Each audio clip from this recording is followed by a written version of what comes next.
Bienvenue à nouveau. Aujourd'hui, nous recevons le Commodore retraité de la Royal Navy, Stephen Jeremy, qui a commandé des navires de guerre au sein du 5e escadron de destroyers et de la Fleet Air Arm britannique. Il a également été directeur de la stratégie à l'ambassade britannique en Afghanistan. Merci d'être venu parmi nous. C'est un plaisir de vous revoir. Oui, c'est bon d'être de retour, Glenn. On dit « puissiez-vous vivre à une époque intéressante ». Et c'est certainement notre cas.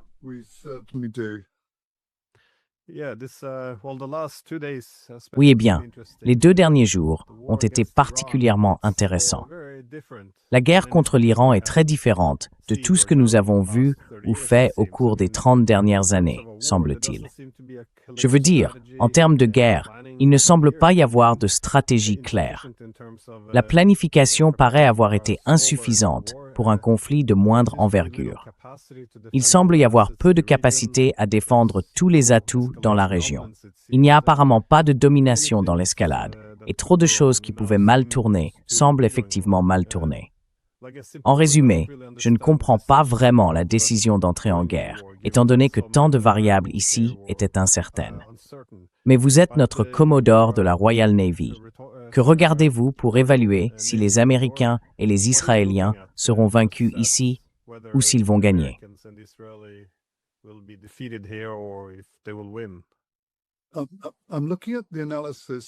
J'examine l'analyse sous 2 angles, Glenn. Le premier est celui du niveau politico-militaire, puis à plus court terme, la manière dont je pense que la campagne va réellement se dérouler. Le second concerne ce que j'appelle le niveau de la grande stratégie, à quoi cela ressemble à moyen et long terme. C'est assez subtil à ce second niveau, mais il serait peut-être utile d'aborder la question sous ces 2 angles, en commençant par le niveau politique et militaire. Je pense qu'une bonne introduction à ce sujet est le travail de 2 personnes que tu connais aussi bien que moi. Le premier est le général von Clausewitz, qui disait qu'avant d'entrer en guerre, il faut vraiment comprendre la nature de cette guerre.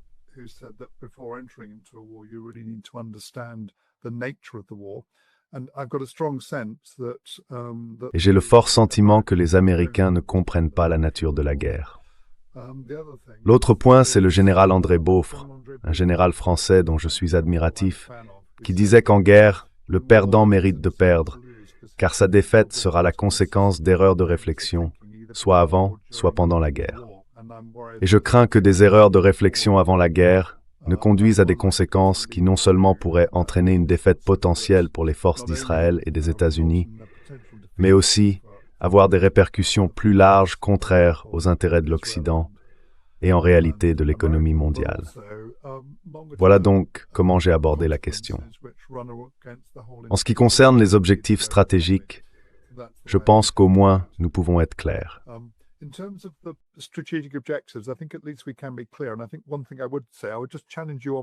pense qu'une chose que je dirais, c'est que je te mettrais au défi sur un point.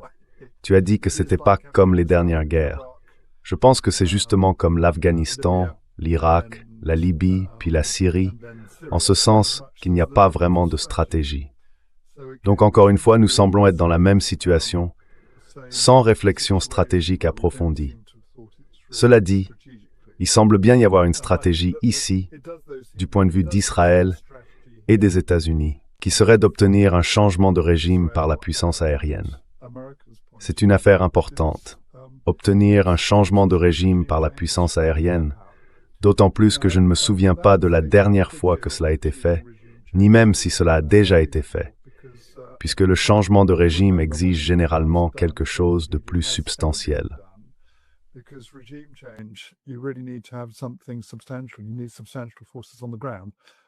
Il faut des forces substantielles sur le terrain, ce que bien sûr, ni Israël ni les États-Unis ne veulent engager. Je pense donc qu'au moins nous comprenons l'approche qui est adoptée. Il me semble vraiment important d'être clair sur cet objectif de changement de régime, car le succès ou l'échec de la campagne en dépend. Et si le changement de régime n'est pas atteint, il me semble que du point de vue d'Israël et des États-Unis, ce sera un échec. Du point de vue de l'Iran, l'objectif semble simplement être de Yalgrove.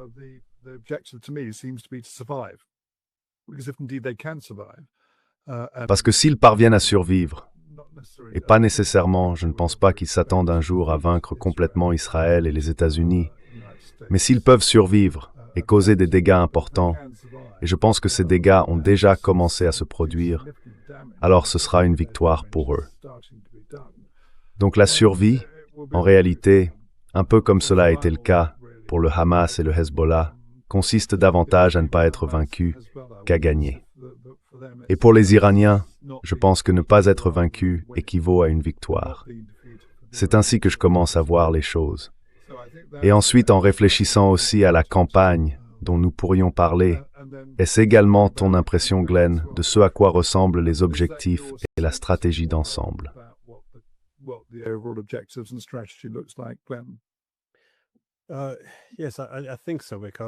Oui, je le pense.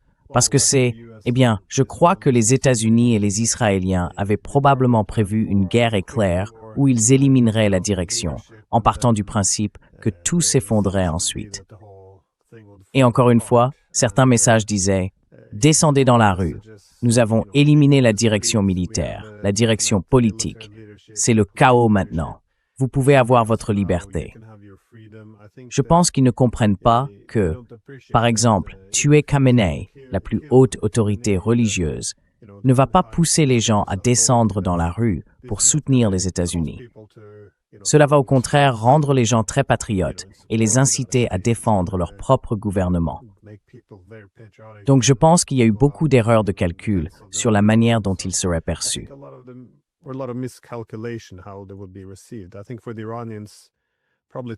Je pense que pour les Iraniens, le temps joue probablement en leur faveur, car, comme je l'ai dit, ils n'ont qu'à survivre.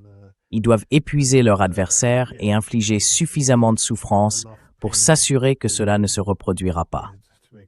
Mais je suis d'accord, il y a beaucoup de points communs avec les 30 dernières années, parce que, en Afghanistan, nous avons mené une guerre de 20 ans seulement pour remplacer les talibans par les talibans.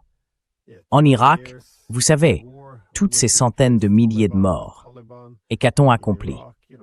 L'Irak est désormais plus étroitement aligné sur l'Iran. Nous servions autrefois d'équilibre face à l'Iran. Maintenant, il est étroitement aligné sur l'Iran, censé être le principal adversaire régional. Bien sûr, la Libye connaissait une certaine stabilité, et maintenant elle ne fait qu'inonder l'Europe de réfugiés. C'est le chaos depuis 15 ans. En Syrie, nous avions un gouvernement qui, au moins, respectait les droits des minorités.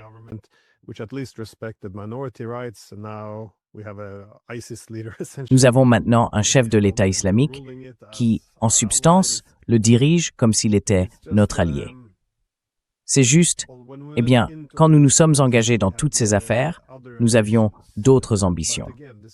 Mais encore une fois, il y a très peu de marge pour la critique en ce qui concerne ce qu'il est réellement possible d'accomplir. Même si, vous savez, l'objectif était de changer les régimes dans tous ces pays. Où a-t-on connu un succès? Et c'est toujours la même chose. À chaque nouvelle guerre, c'est la même idée. Si vous la critiquez, alors vous n'êtes pas assez patriote.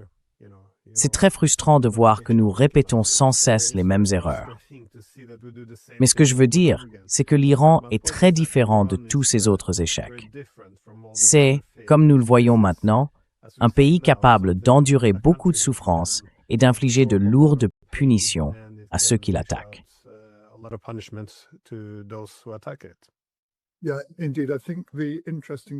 Oui, en effet. Je pense que ce qui est intéressant, c'est que la mentalité chiite consistant à absorber la douleur s'adresse à un public plus large. Non seulement en Iran, mais aussi dans ce que j'appellerais l'islam fondamentaliste, qui voit cela, encore une fois, comme un combat contre le mal, contre Satan ou les Satans. Je ne dis pas que c'est nécessairement juste, mais j'explique simplement comment cela se manifeste. Je pense que, pour revenir aux guerres que vous avez mentionnées, celle qui m'a particulièrement intéressé est l'Irak. Parce que ce que nous avons fait en Irak, à mon avis, c'est que nous y sommes allés, ou plutôt les Américains y sont allés, avec beaucoup de soutien d'autres pays, ont renversé le gouvernement, n'ont pas permis aux structures baasistes de rester en place, et on supposait que la démocratie émergerait d'elle-même. Or, bien sûr, ce qui s'est passé, c'est qu'au moment des élections, la direction sunnite baathiste, qui représentait 20% de la population, a été démocratiquement écartée par les 60% de chiites qui ont voté, sans surprise, pour des dirigeants chiites. Et bien sûr, les Kurdes ont toujours voulu être indépendants de toute façon.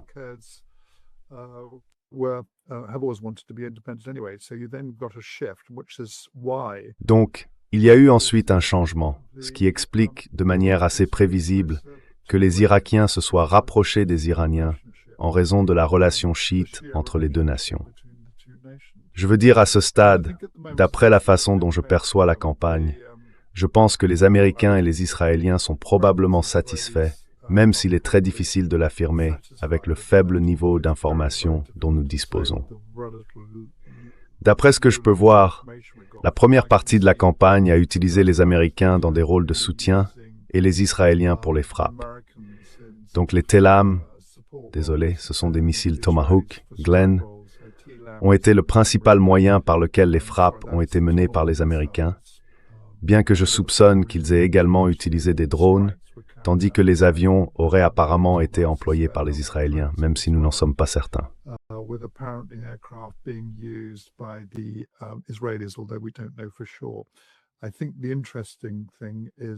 Je pense que ce qui est intéressant, c'est que si les Israéliens faisaient voler des avions au-dessus de l'Iran, cela donne une idée de l'incertitude quant à l'impact qu'ils estiment avoir eu sur le système de défense aérienne.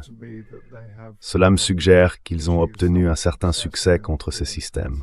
Cependant, j'ai entendu dire que des avions iraniens survolaient Téhéran, donc il semble que ce ne soit pas complet. Ce qu'ils n'ont pas encore atteint, c'est la suprématie aérienne, et je suppose que cela pourrait encore prendre du temps. Mais lorsqu'ils auront la suprématie aérienne, s'ils parviennent à l'obtenir, ou plutôt la supériorité aérienne, devrais-je dire, cela signifierait que les avions américains et israéliens pourraient opérer avec une relative impunité à travers l'Iran.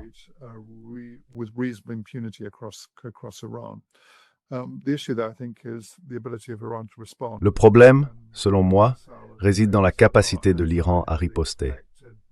Les attaques de missiles visent, comme je m'y attendais, les bases américaines situées dans les pays du Golfe. Il est toutefois intéressant de noter que la BBC parle d'attaques contre les pays du Golfe plutôt que contre les bases américaines présentes dans ces pays. Je soupçonne qu'il y a eu 1 ou 2 cas de dommages collatéraux, mais je serais surpris que ces attaques iraniennes visent directement les pays du Golfe eux-mêmes. Je pense plutôt qu'elles sont dirigées contre les forces américaines. Mais ce qui est bien plus important, à mon avis, ce sont les attaques contre Israël. Il est très difficile de se faire une idée précise de la situation, mais je m'attendrais à ce que ces attaques ciblent les infrastructures, militaires, énergétiques et tout ce qui est lié à l'économie israélienne.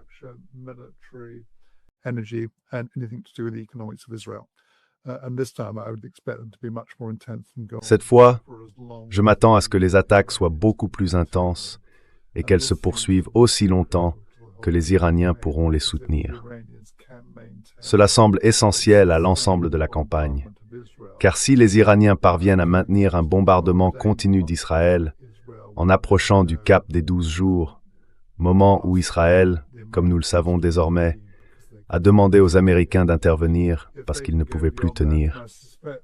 S'ils peuvent aller au-delà, alors je soupçonne que toute offre de négociation de la part des Américains ou des Israéliens, si nous atteignons un point où Israël ne peut plus tenir, sera rejetée. Je pense que les Iraniens continueront simplement, car ils ne feront pas confiance ni aux Israéliens ni aux Américains pour tenir parole.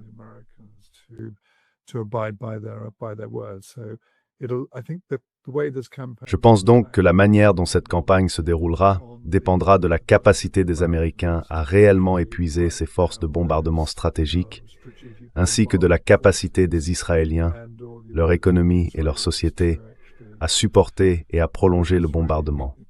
Encore une fois, il est difficile de dire comment cela se passera, mais je pense que c'est l'élément clé dont dépendra la campagne. À mon avis, si nous atteignons 12 jours, et j'ai entendu dire que les Américains souhaitent que la campagne se termine en environ 1 mois, Si nous approchons d'un mois et que les Iraniens sont encore en bon état ou restent efficaces, alors je pense que les Américains seront confrontés à une décision très difficile, moins toutefois les Israéliens.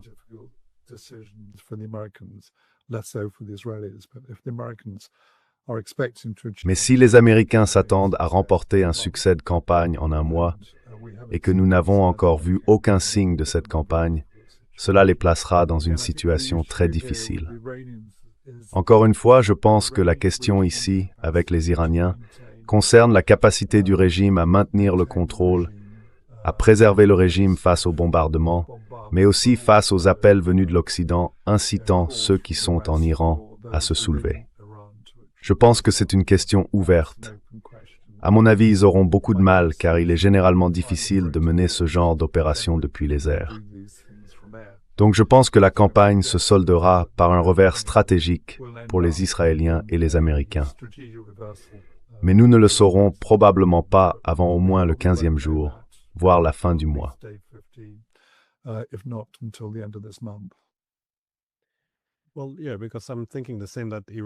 Eh bien oui, parce que je pense la même chose, que l'Iran a tout intérêt à laisser entendre qu'il dispose de missiles presque illimités. Et encore une fois, il est possible qu'ils en aient dans des dépôts souterrains. Mais si leurs ennemis croient qu'ils peuvent combattre pendant des mois et des mois grâce à ces stocks, alors personne n'oserait les attaquer.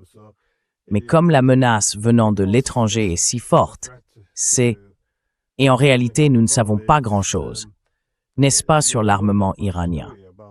Je veux dire, quand je parle à des Iraniens, bien sûr, ils me disent « Eh bien, nous en avons beaucoup, mais il n'y a aucun moyen de le vérifier. »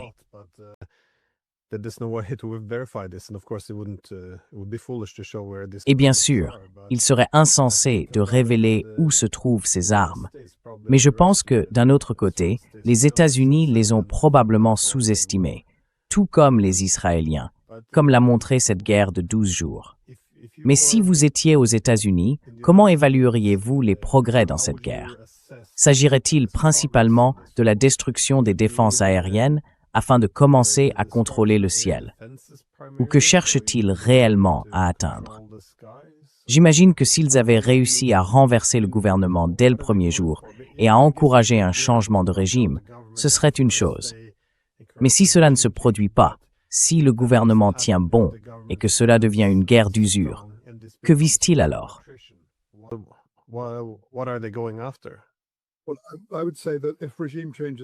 Eh bien, je dirais que si le changement de régime est mon objectif principal, et d'après ce que Trump a dit, c'est le cas, alors ce que nous appellerions les objectifs de soutien sont ceux qui nous permettent d'atteindre ce changement de régime. L'un d'eux serait la suppression des défenses aériennes ennemies, afin de pouvoir opérer en toute impunité tout au long de la campagne. La question est, comment renverser un régime lorsque l'on agit uniquement depuis les airs? C'est une très très bonne question, car je ne vois pas comment, évidemment.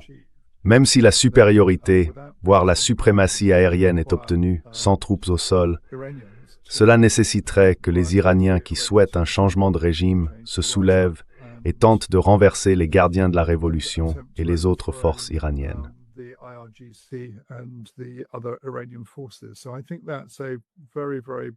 Je pense donc que c'est une décision extrêmement difficile. Et c'est pourquoi, même pour les Américains d'obtenir la supériorité aérienne et pour les Israéliens d'obtenir la supériorité et la suprématie aérienne, je pense que cela resterait. Les Américains pourraient avoir de la chance. Les Israéliens pourraient avoir de la chance si ceux qui s'opposent au régime se soulèvent. Mais je dirais qu'il y a 70% de chances que ce ne soit pas le cas. Que le régime conserve son contrôle sur la population. D'autant plus que je soupçonne qu'un certain nombre de personnes se rallieront au drapeau et seront bien plus enclines à s'opposer à un changement de gouvernement imposé de l'extérieur qu'à le provoquer elles-mêmes de l'intérieur.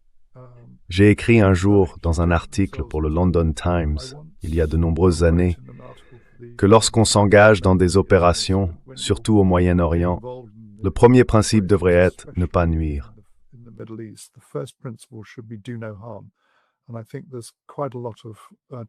Et je pense qu'il y a de fortes chances que nous ayons fait plus de mal que de bien ici, tout comme lors des 4 dernières interventions dans cette région. Encore une fois, une grande partie du problème vient du fait que nous ne comprenons pas vraiment comment le régime fonctionne, ni à quel point la politique et la religion y sont étroitement liées, au point qu'il est souvent préférable de les considérer comme une seule et même chose, ce qui, évidemment, n'est pas le cas en Occident. Le danger, c'est que trop souvent en Occident, nous supposons que les gens pensent comme nous et nous négligeons de faire la bonne analyse. Alors que lorsqu'on examine réellement ces pays, on constate qu'ils sont très très différents dans leur manière de penser et de ressentir. Je vais vous donner un bon exemple. Lorsque j'étais en Afghanistan, il nous a fallu énormément de temps pour comprendre ce qu'était réellement l'insurrection.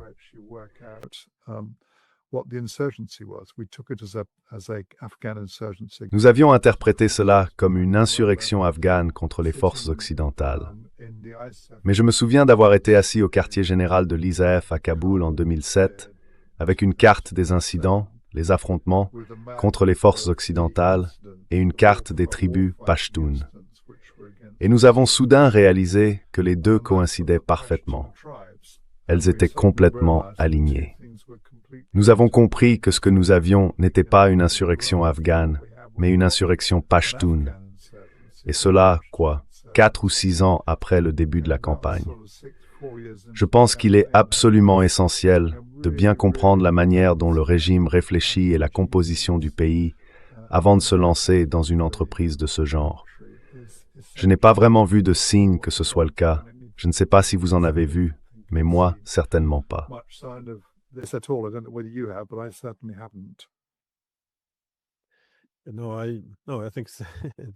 Non, je pense qu'il est effectivement important de savoir contre qui l'on se bat. Mais j'ai l'impression qu'il s'agit d'une autre erreur de calcul, peut-être liée au type d'armes utilisées. Les États-Unis essayent peut-être d'arrêter les premières attaques de l'Iran, puis pensent que l'Iran s'épuise à cause de son armement ancien. Mais du côté iranien, ils affirment faire exactement le contraire, qu'ils se débarrassent d'abord des vieux missiles et des vieux drones, simplement pour épuiser les défenses aériennes américaines. Et ensuite, une fois celles-ci affaiblies, ils sortiront les armes plus modernes. Je ne suis pas sûr que ce soit exact. Il semble que, pendant la guerre de 12 jours au moins, ils aient d'abord utilisé du matériel plus ancien. Il n'est tout simplement pas clair quel camp épuiserait l'autre, comme ce serait le cas dans une guerre d'usure. Mais je voulais te poser une question à propos des attaques contre toutes les bases américaines dans les États du Golfe. Penses-tu que cela représente un risque, dans le sens où cela pourrait pousser ces pays à rejoindre la guerre contre l'Iran? Ou penses-tu qu'il s'agit d'une manœuvre stratégique, une décision intelligente, pour envoyer un avertissement clair contre le fait de permettre aux États-Unis de les utiliser?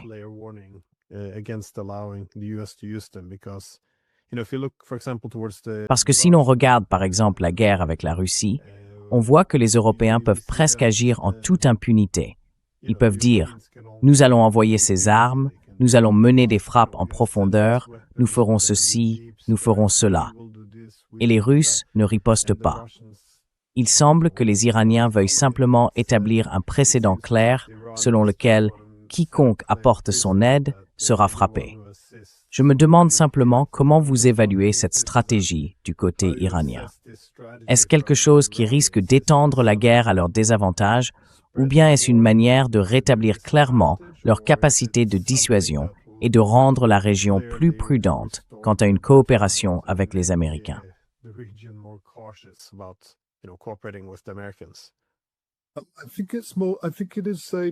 Je pense que c'est un jugement finement équilibré, mais je dirais qu'il est plus probable que cela rende la région plus prudente. Ce serait une erreur de supposer que les États du Golfe sunnite sont de grands admirateurs de l'Iran. Il existe beaucoup d'antipathie entre les deux, et cela dure depuis longtemps, jusqu'à ce que, bien sûr, la situation en Palestine éclate et que les gens commencent à se détourner d'Israël. Nous avons vu que les accords d'Abraham allaient être signés, puis soudainement, ils ne l'ont pas été.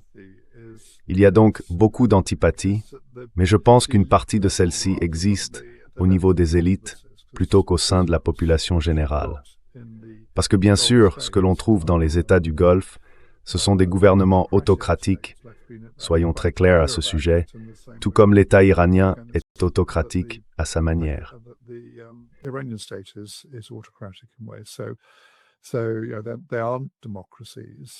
Donc ce ne sont pas des démocraties, mais des monarchies autocratiques. Et je pense que l'une des préoccupations des monarchies de ces États sera que ce que font les Iraniens sera assez populaire auprès de leur population, qui ont observé la manière dont les opérations ont été menées en Palestine contre d'autres nations arabes et islamiques. Je pense donc que parmi leur population, il pourrait bien y avoir un soutien considérable à ce que font les Iraniens. Auquel cas, elles seront peut-être très prudentes avant de faire quoi que ce soit comme déclarer la guerre ou s'allier aux Américains et aux Israéliens. Elles ont déclaré haut et fort que la riposte iranienne était injustifiée.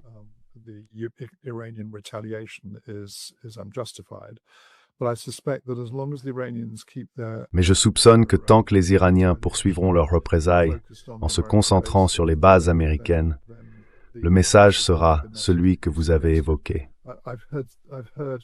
J'ai entendu dans les médias, bien sûr, qu'il y avait eu des attaques ailleurs que sur les bases américaines. Je doute que ce soit délibéré. Je pense plutôt que les armes ont dévié de leur trajectoire ou ont été abattues et qu'il y a eu des dommages collatéraux à cause des projectiles tombés là où ils n'étaient pas visés. Il pourrait aussi s'agir de missiles de défense aérienne retombant au sol. Il y a donc plusieurs explications possibles. Je serais simplement surpris. Je ne vois pas pourquoi les Iraniens estimeraient qu'il est dans leur intérêt de viser plus largement les populations des États du Golfe. À mon avis, se limiter aux bases aériennes et navales est plus logique.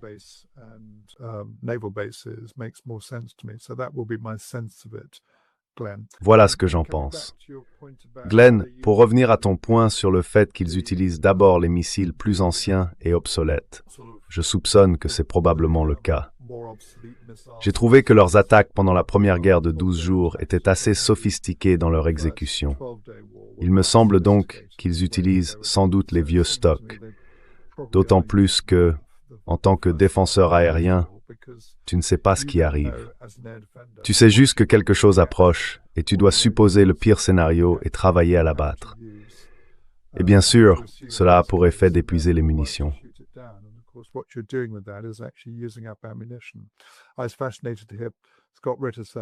J'ai été fasciné d'entendre Scott Ritter dire, je crois que c'était avec vous, ou peut-être avec le juge Napolitano, qu'un amiral américain, le chef d'état-major interarmé, avait été relevé de ses fonctions il y a 3 jours. Le retour d'information indiquait qu'il avait été écarté parce qu'il avait déclaré « Nous n'avons pas assez de munitions pour faire cela ». Et quand on pense à la fois à la quantité de munitions envoyées vers la guerre en Ukraine et à la difficulté que nous, en Occident, et particulièrement les États-Unis, avons à produire des munitions à grande échelle et à grande vitesse, il ne serait pas surprenant que les stocks de munitions posent effectivement problème ici.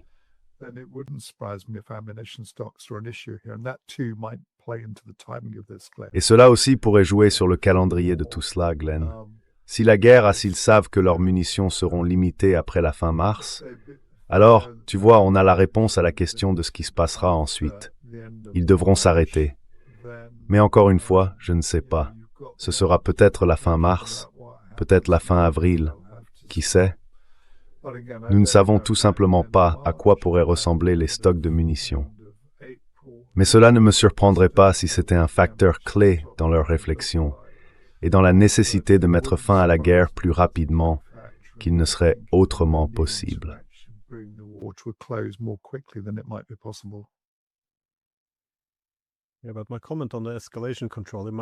Oui, mais mon commentaire sur le contrôle de l'escalade, c'est qu'il se peut que ce ne soit pas aux Américains de décider quand et comment cette guerre prendra fin. Je pense que, pour les Iraniens, un objectif clé serait de rétablir la dissuasion. de s'assurer que les États-Unis ne reviennent pas dans 6 mois pour recommencer.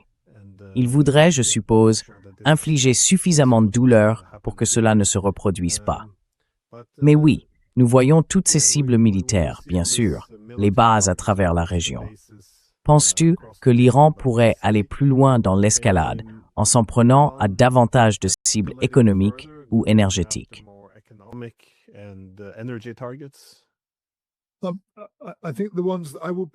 Je pense que ce qui me surprendrait, ce n'est pas impossible, mais je serais étonné qu'ils s'en prennent aux infrastructures énergétiques des États du Golfe.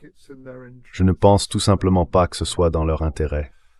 Je peux me tromper, mais ce que je vois, c'est qu'ils s'attaquent aux infrastructures israéliennes. Je m'attendrais donc à les voir viser les ports. Je sais qu'ils ont déjà ciblé Haïfa. Je m'attendrais à les voir, en plus des cibles militaires et de renseignement, s'en prendre aux ports, aux infrastructures de transport et aux infrastructures énergétiques en Israël, dans les limites de la précision de leur système, car ce sont des éléments essentiels à la survie de la société israélienne.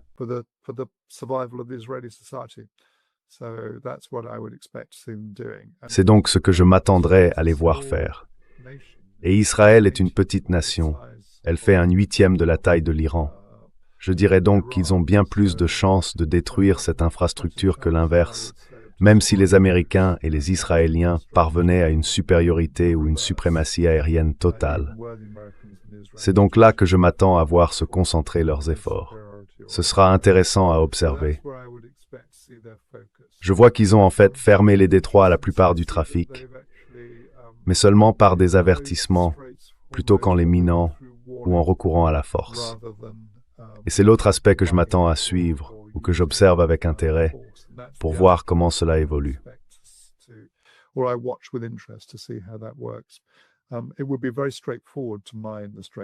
Il serait très simple de miner le détroit d'Ormuz et très difficile pour l'Occident, les Israéliens ou quiconque d'y remédier. Mais jusqu'à présent, j'ai entendu dire qu'ils avaient effectivement émis des avertissements et que le trafic dans le détroit d'Ormuz s'était pratiquement arrêté, d'après ce que je peux constater. Cela a donc eu un effet. Je m'attendrais aussi à ce que, même s'il restait encore du trafic, les taux d'assurance soient élevés. Le chiffre que j'ai entendu est de 10% de la valeur totale du navire ou de la cargaison de pétrole, ce qui représente une somme importante en matière d'assurance. Cela ne peut qu'avoir un impact sur l'économie mondiale, ou du moins sur le secteur pétrolier au sein de l'économie mondiale.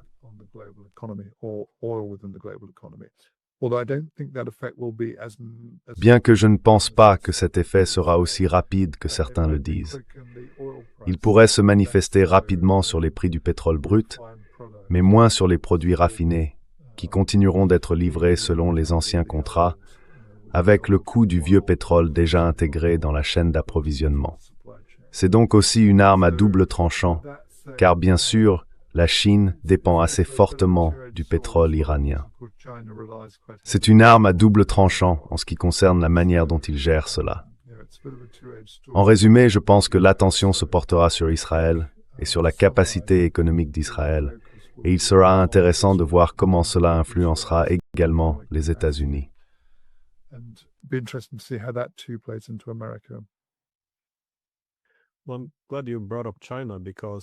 Eh bien, je suis content que vous ayez mentionné la Chine, car il ne s'agit pas seulement des États-Unis et d'Israël d'un côté et de l'Iran de l'autre.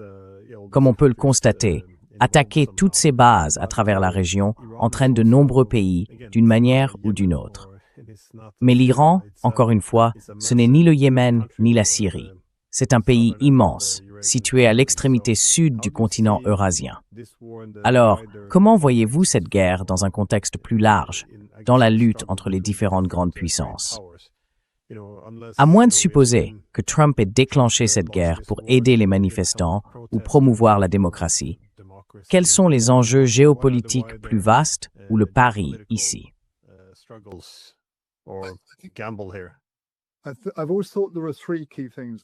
J'ai toujours pensé qu'il y avait 3 éléments clés dans le contexte géopolitique actuel, le contexte géopolitique mondial, Mais il faut y ajouter un quatrième. Le premier est le passage d'un monde unipolaire à un monde tripolaire, avec trois grandes puissances, la Chine, la Russie et les États-Unis. Le deuxième est l'état plutôt précaire de l'économie mondiale. Et le troisième concerne la situation des approvisionnements énergétiques mondiaux. À cela, dans ce cas particulier, j'ajouterai également le rôle que joue l'islam radical au Moyen-Orient et ailleurs. En prenant le premier de ces éléments, je pense que la question clé ici est que la Chine dépend fortement du pétrole extérieur. Et là, je crois que l'erreur que j'ai commise dans mon analyse initiale des raisons pour lesquelles la guerre pourrait éclater, c'est de ne pas avoir vraiment pris en compte Eliot Cohen et la stratégie de sécurité nationale et la manière dont celle-ci était élaborée pour tenter de rétablir la position unipolaire de l'Amérique.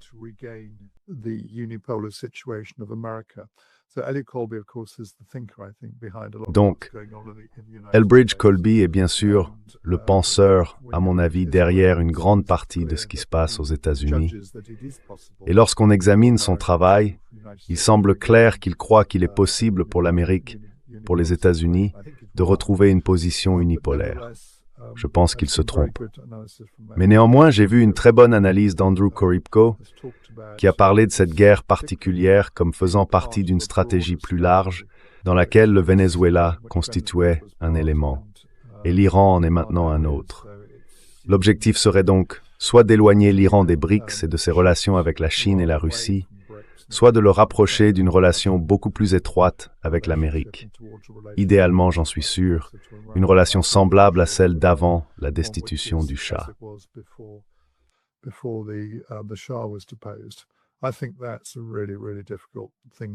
Je pense que c'est quelque chose de vraiment, vraiment difficile à faire. Et si c'est leur point de vue, alors c'est une opinion qui sous-estime la manière dont les Iraniens, en particulier ceux issus de l'islam fondamentaliste, perçoivent les États-Unis. Ce qui m'a troublé, c'est que j'étais partagé à 50-50 sur la possibilité que la guerre ait lieu, car il me semblait qu'il y avait tellement d'inconvénients et si peu de chances de succès. J'ai dit à Danny Davis, il y a 2 ou 3 jours, que si cela devait se produire, ce serait au milieu de la semaine prochaine, quand les gens auraient eu le temps d'évacuer leurs ambassades. Mais je pense plutôt maintenant que tout cela a été planifié depuis un certain temps, planifié depuis des semaines.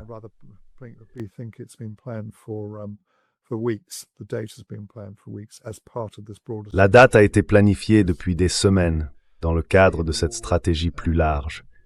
Car si l'on considère la guerre comme faisant partie d'une stratégie plus vaste, il ne s'agit pas seulement d'un changement de régime, il s'agit d'affronter la Chine. Alors je peux comprendre que cela puisse en quelque sorte modifier le calcul à la Maison-Blanche vers « D'accord, prenons le risque, car cela en vaut la peine pour cette raison plus large. » Je pense toutefois que ce raisonnement a de fortes chances d'échouer, car à mon avis, les gens ne comprennent pas pourquoi la Chine en est arrivée là, ni la relation entre la Chine et la manière dont on développe la puissance militaire d'une nation, ce qui est lié à l'énergie et à la capacité industrielle.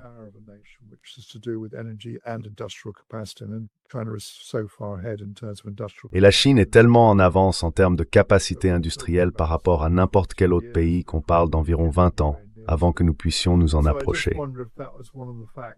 Je me demande donc si cela faisait partie des facteurs. Cela me semble logique. Et j'ai trouvé l'analyse d'Andrew très convaincante. Je pense que le troisième aspect de tout cela concerne la situation énergétique. Là encore, cela renvoie à la Chine. Ce n'est donc pas seulement une question d'énergie, mais aussi de situation énergétique et économique. En Chine, on a un pays qui détient une grande quantité de dettes américaines, et aux États-Unis, on se trouve dans une situation assez similaire concernant la manière de refinancer le tsunami de dettes qui approche. Je crois que la majeure partie doit être refinancée cette année ou l'année prochaine. Et si la Chine ne veut pas l'acheter, et en effet, si la Chine décide de la vendre de manière agressive, alors qu'est-ce que ça implique pour le dollar?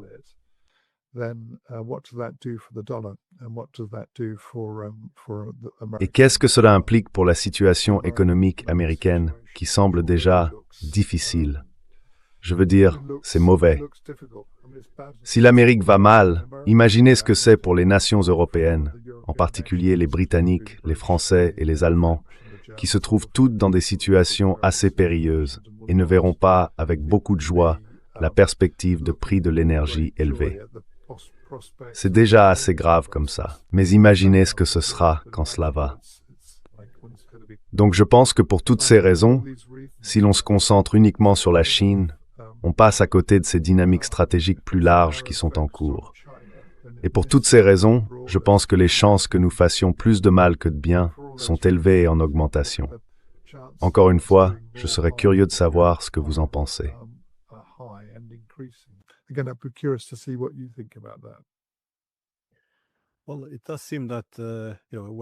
Eh bien, il semble qu'on fasse plus de mal que de bien, ou non? Beaucoup de stratégies des grandes puissances aient été presque du tout ou rien. Par exemple, avec l'administration Biden, d'après la rhétorique qu'on entendait de la part d'une grande partie de la direction militaire et politique, l'idée était plus ou moins que, puisque la Russie et la Chine se rapprochaient, si nous pouvions utiliser les Ukrainiens pour écarter la Russie du rang des grandes puissances, alors nous pourrions concentrer toutes nos ressources sur la lutte contre la Chine. Et ce serait ainsi que les États-Unis retrouveraient leur primauté dans le monde. Mais bien sûr, cela a commencé à échouer. Et ensuite, on voit Trump adopter une approche différente, dire eh bien, nous n'allons pas pouvoir vaincre les Russes.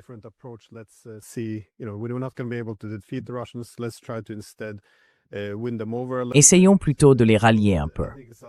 Je pense qu'il est irréaliste de s'attendre à ce que les Russes se détournent de la Chine, mais au moins nous pourrions créer un peu de distance entre eux.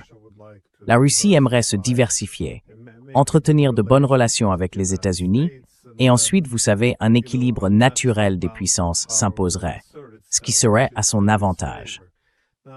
Maintenant, je pense qu'une logique similaire est apparue, peut-être avec l'Iran. C'est-à-dire que l'on voit cet Iran puissant qui joue un rôle important dans cette vaste constellation eurasienne avec la Chine, la Russie et l'Iran. Et l'idée serait que nous puissions neutraliser les Iraniens, soit les rallier à notre camp sous un gouvernement favorable aux États-Unis, soit simplement semer un tel désordre qu'ils ne puissent plus servir de partenaire à quiconque.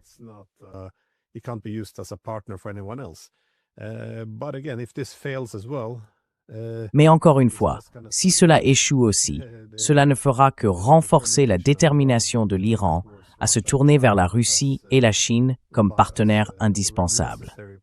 Et je pense que c'est ce qui s'est passé avec les Russes également. Ils ont désormais plus que jamais besoin des Chinois, et je pense qu'il pourrait en être de même pour les Iraniens. Il semble donc que soit nous les éliminons et la répartition du pouvoir bascule en notre faveur, soit nous échouons et finissons par consolider une alliance de facto très puissante contre nous. Cela paraît être une stratégie très désespérée. Je ne sais pas, j'aime les stratégies où l'on peut s'améliorer un peu ou beaucoup, mais ici c'est à chaque fois une situation de tout ou rien, semble-t-il. Donc encore une fois, je me trompe peut-être dans mon interprétation, mais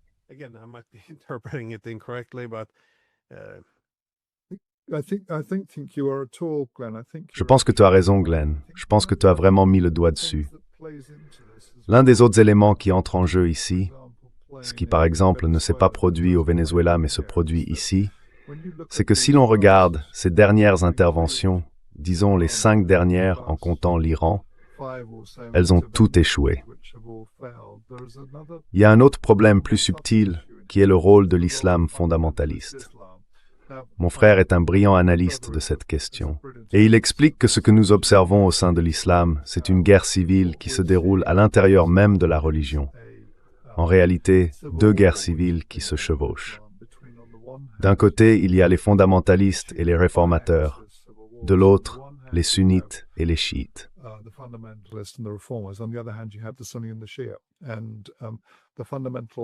Et la question fondamentale qu'ils essayent tous de résoudre est de comprendre comment, à bien des égards, l'Occident a réussi depuis les années 1850 alors que le monde islamique ne l'a pas fait. L'un des éléments qui semble les unir, c'est que les fondamentalistes ont tendance à dire que le problème vient en réalité de l'Occident, de la manière dont il a agi avec eux, le colonialisme, l'intervention. Les réformateurs, en revanche, sont beaucoup plus favorables à l'Occident.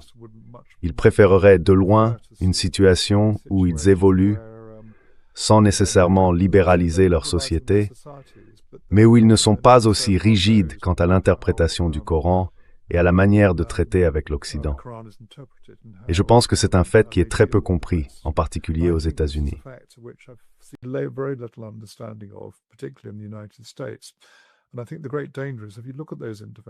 Et je pense que le grand danger, c'est que si l'on regarde ces interventions, qu'avons-nous fait en Afghanistan? Comme vous le dites, nous avons renversé les talibans, passé 20 ans là-bas, et maintenant les talibans sont de nouveau au pouvoir. En Irak, nous avons supposé que la démocratie allait éclore, mais nous avons aujourd'hui un pays beaucoup plus orienté vers les chiites. Il est intéressant de noter que Sistani, grand théologien en Irak, est beaucoup moins interventionniste en politique, contrairement à Al-Khamenei et semble-t-il à son nouveau successeur. Puis, en Libye, nous sommes apparemment intervenus au nom de la responsabilité de protéger, mais en réalité, nous avons renversé Kadhafi, malgré ce que nous disions à l'époque. Et enfin, mais non des moindres, la Syrie, où nous avons tenté de renverser un gouvernement dirigé par les Alaouites.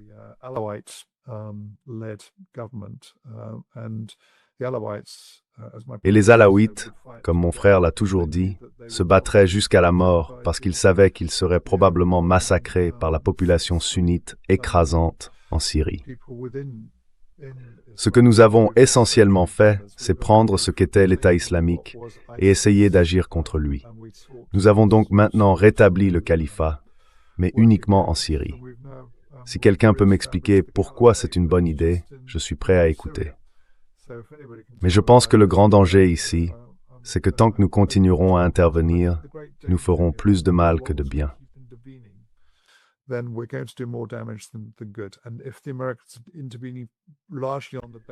Et si les Américains interviennent principalement sur la base d'un changement de régime, balkanisons l'Iran et faisons-le parce que c'est dans notre intérêt national, selon la manière dont nous concevons notre grande stratégie face à l'Iran, face à la Chine, alors il passe à côté du fait qu'en intervenant de cette manière, nous rendons en réalité la tâche beaucoup plus difficile aux réformateurs islamiques.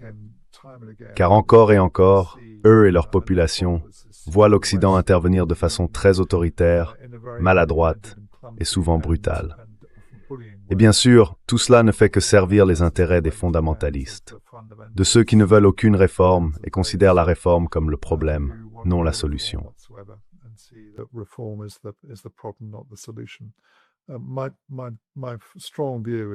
Mon opinion ferme est que nous devons vraiment repenser les choses, réfléchir de manière beaucoup plus stratégique et peut-être même dans une perspective de grande stratégie. Peut-être envisager une approche du type de celle qu'avait utilisée George Kennan avec la politique de l'endiguement, mais en la rendant beaucoup plus axée sur le laisser-faire et sur la non-intervention. Il est parfois difficile de ne pas intervenir, et bien sûr, lorsque j'étais en Afghanistan, je me souviens d'un dîner avec quelques personnes, dont 2 femmes politiques afghanes. Elles étaient extrêmement favorables à l'intervention occidentale, car cela leur permettait de changer complètement la conversation sur ce qui se passait et de lutter contre les talibans, qui sont franchement assez misogynes.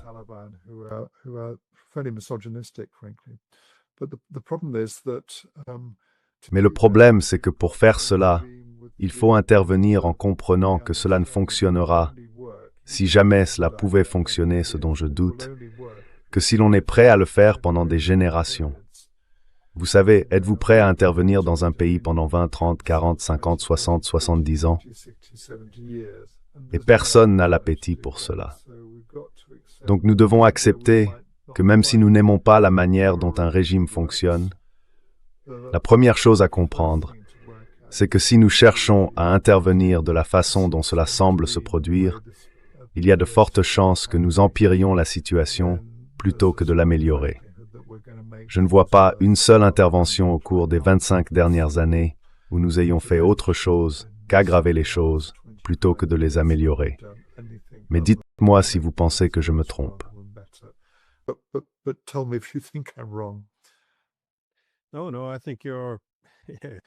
Non, non, je pense que vous avez raison, en effet. Et encore une fois, même si le résultat, ce que l'on veut atteindre, n'est pas l'objectif principal, il faut tout de même une certaine réflexion stratégique. Vous avez utilisé le mot maladroit, et je trouve que c'est très juste. De mon point de vue, j'aurais préféré une voie avec l'Iran où nous pourrions parvenir à une certaine compréhension mutuelle, trouver un règlement pacifique, car nous ne l'avons jamais vraiment fait au cours des 47 dernières années. Et si cela ne fonctionne pas, on peut recourir à une forme de confinement. Mais c'est mon avis. D'autres peuvent avoir une opinion différente, qu'il n'est pas possible d'avoir la paix avec l'Iran, qu'il faut le vaincre et le détruire. Eh bien, si c'est cette perspective, enfin, pas que ce soit acceptable, mais il faut malgré tout une réflexion stratégique.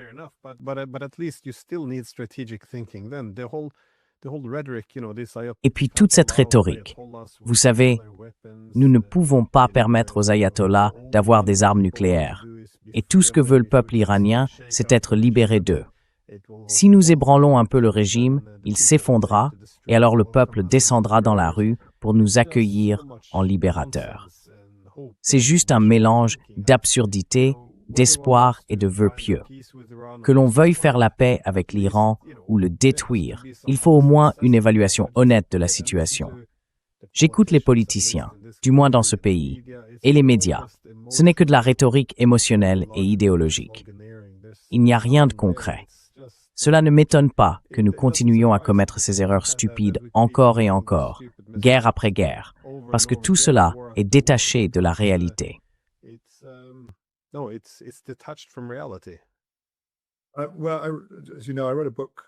Eh bien, comme tu le sais, j'ai écrit un livre.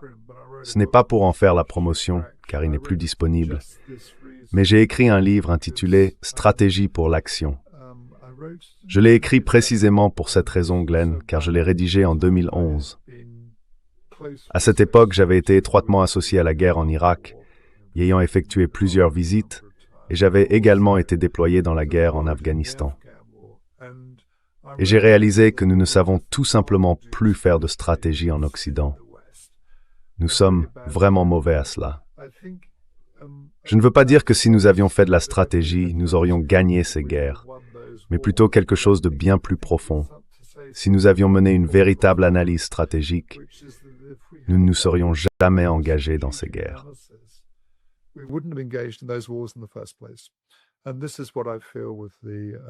Et c'est exactement ce que je ressens à propos des interventions en Syrie, en Libye et de celle-ci également.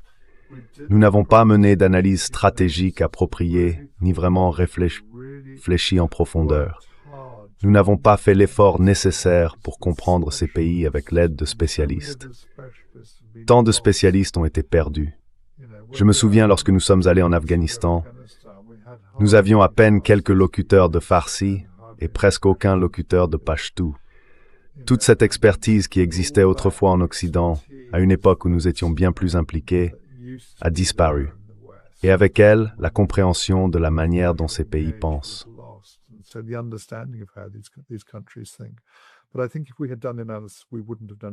Mais je pense que si nous avions fait cela ailleurs, nous ne l'aurions pas fait du tout.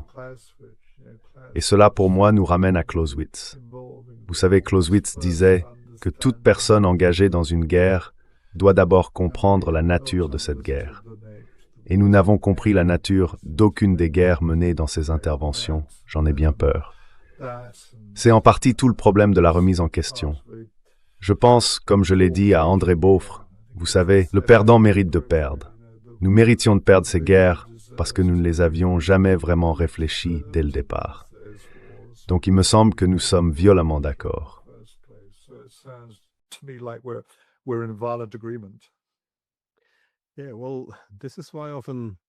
Oui, eh bien, c'est pour cela que j'aime souvent m'asseoir et discuter avec des personnes plus expérimentées qui ont un passé dans les services de renseignement, parce qu'elles ne détestent pas leurs adversaires. Elles cherchent à les comprendre. Elles savent apprécier leur culture. Peu importe si elles combattaient les soviétiques, elles respectaient néanmoins leur adversaire. Parce qu'une fois qu'on s'y intéresse et qu'on éprouve un certain respect, plutôt que de la haine, on peut alors évaluer quelles sont les possibilités, faire la paix, harmoniser les intérêts. Et si cela n'est pas possible, comment les vaincre?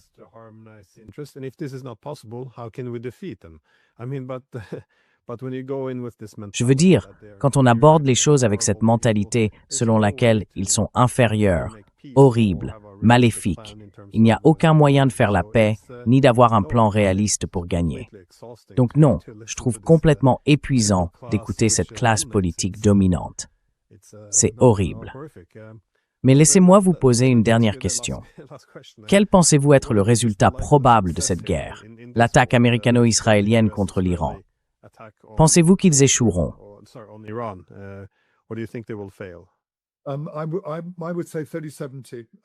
Je dirais 30-70. C'est en aucun cas clair, mais je veux dire 30% de chances de succès et 70% de chances d'échec. J'ai été surpris que la supériorité aérienne semble avoir été atteinte plus tôt que je ne l'avais prévu. Pas complètement surpris, mais un peu. Mais encore une fois, je reviens à ce point fondamental. Il est très difficile de provoquer un changement de régime si l'on n'a pas de troupes au sol. Il n'y aura jamais un nombre significatif de soldats américains ou israéliens sur le terrain. Donc, si l'on mesure le succès par rapport à l'objectif de changement de régime, je pense que ce sera un échec. Ce que je peux imaginer, en revanche, c'est que lorsque nous arriverons au 30e jour et que le régime ne sera pas tombé, il pourrait y avoir quelque chose comme, un peu comme le retrait réussi des opérations en mer Rouge contre les Houthis, une sorte de reconstruction des objectifs qui conviennent aux intérêts américains. Quelque chose du genre, nous avons réduit les forces de bombardement.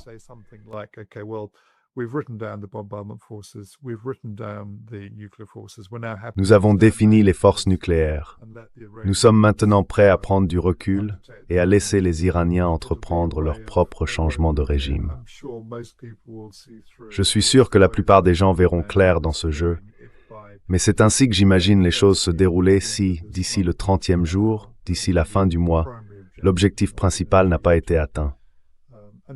Dans ce cas, ce serait une réussite pour les Iraniens, car bien sûr, il leur suffit de survivre pour pouvoir parler de succès, plutôt que de vaincre les Américains et les Israéliens. Ce serait donc ma première hypothèse. Je serais toutefois curieux de savoir ce que vous en pensez.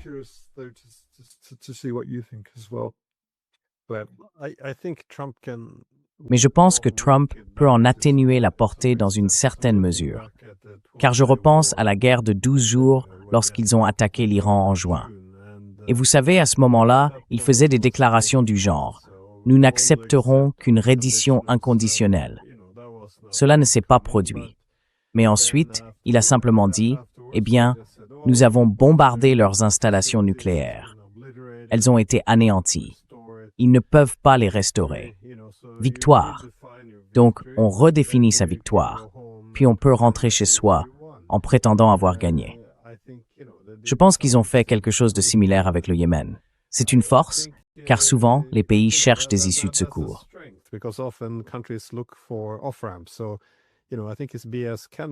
Tu sais, je pense que son baratin peut être sa force à cet égard. Il a déjà changé la définition de la victoire, donc il peut le refaire. Je pense que c'est possible. Si cela s'éternise pendant quelques semaines, qu'il manque de munitions et que les Iraniens causent trop de destruction pour eux et leurs alliés, alors je peux imaginer Trump dire « nous avons détruit tant de leurs usines où ils fabriquent ces missiles. Leur capacité en missiles balistiques a été retardée de plusieurs décennies et la victoire est à nous.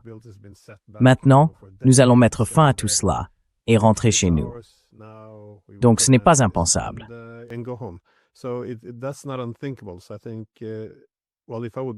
Donc je pense que, si je devais parier, c'est probablement la direction que nous prendrions.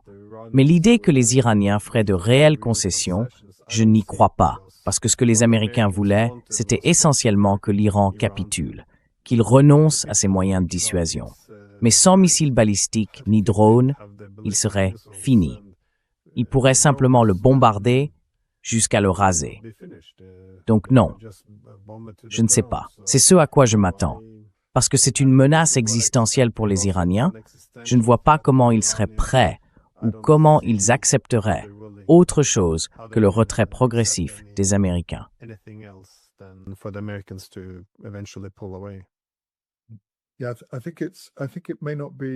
Oui, je pense que ce n'est peut-être pas existentiel pour les États-Unis.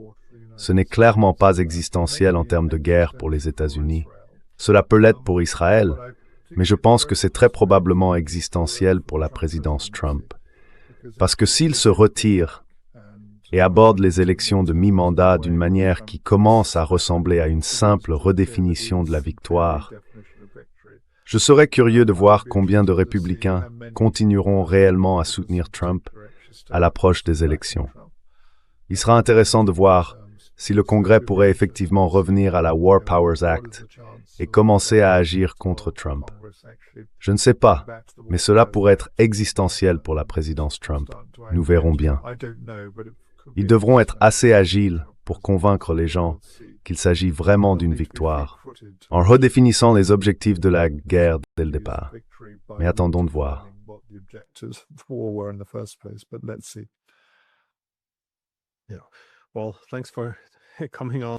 Merci d'être venu et d'avoir partagé vos réflexions. Nous verrons comment, oui, nous y reviendrons. Nous verrons comment cela évolue. Mais je ne pense tout simplement pas que les objectifs que les Américains se sont fixés dans cette guerre soient réalisables. Enfin, ils le sont, mais c'est possible, mais je ne pense pas que ce soit probable. Cependant, je peux me tromper. Donc, oui, moi aussi, Glenn. Mais en tout cas, continue ton excellent travail. C'est vraiment important. Nous avons besoin de cette analyse indépendante. C'est tellement essentiel. merci.